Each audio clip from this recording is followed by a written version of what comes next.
Solo Sikoa खाओ भाई खाओ, शर्मा क्यों रहे हो? अब तो तुम हमारे जिगरी दोस्त हो। कल तुम लोगों ने रोमना की पिटाई करके हमारे सीने से बहुत बड़ा बोझ उतार दिया, क्योंकि हमें साला अब तक इसी बात का अफसोस था कि रोमना को भले से हमने रेसलमेनिया में हरा दिया हो, लेकिन कभी उसके ऊपर हाथ साफ करने का मौका नहीं मिला कि हिम्मत नहीं पड़ी। और खूंटा, मैं तो शर्मा और माँ नहीं रहा हूँ, लेकिन ये सोच रहा हूँ कि तू आखिर हमारे ऊपर इतना मेहरबान क्यों हो रहा है? हाँ हाँ सरदार, ये तो सोचने वाली बात है। कहीं ऐसा तो नहीं खुटवा हमें कुछ मिला उला के तो नहीं खिला रहा है? हाँ तो ये खाने से पहले ना सोचना चाहिए था। पूरी प्लेट साफ कर लिए तब जाके होश आया कि कहीं इसने कुछ मिलाया तो नहीं। लोटन, अब तुम्हें क्या हो गया? तुम क्या सोचने लगे? सोच रहा हूँ कि तू साला कितना बड़ा कमीना है। कल तक जिन लोगों ने हमें घंटे की तरह बजाया, आज उन्हीं को बैठा के खिला पिला रहा है। मतलब तू ससुरी वाला अपने फायदे के लिए कुछ भी कर सकता है।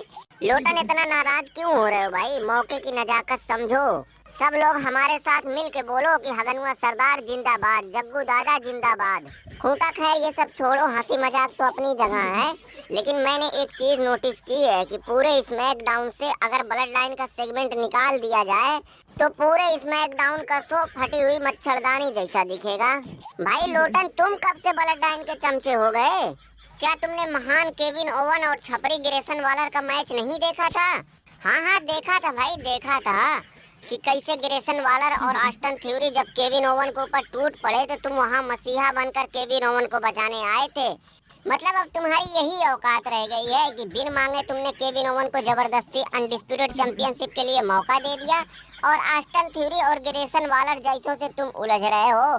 सोचो यार, कितने शर्म की बात है कि तुम साला अनडिस्प्यूटेड चैंपियन हो।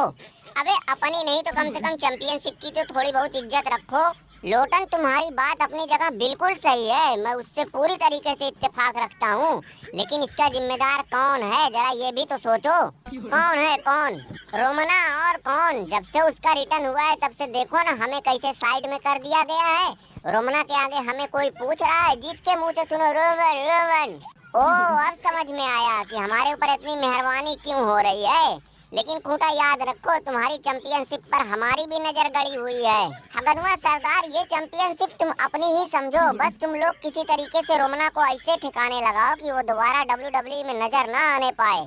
फिर उसके बाद पूरे WWE में सिर्फ हमारा और तुम्हारा ही सिक्का चलेगा।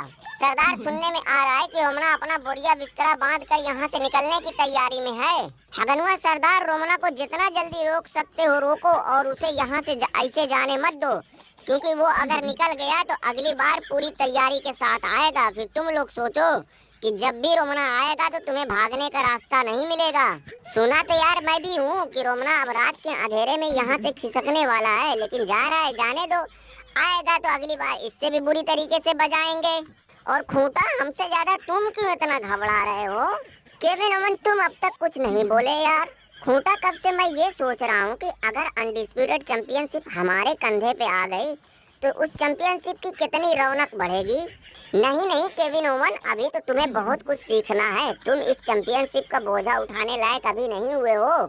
कम से कम अगले 5-10 सालों तक तुम ऐसे जोरदार मेहनत करो और हमारे जैसे बड़े लोगों के सामने बकरा बनते रहो। फिर देखो एक दिन तुम्हारी मेहनत कैसे रंग लाती है।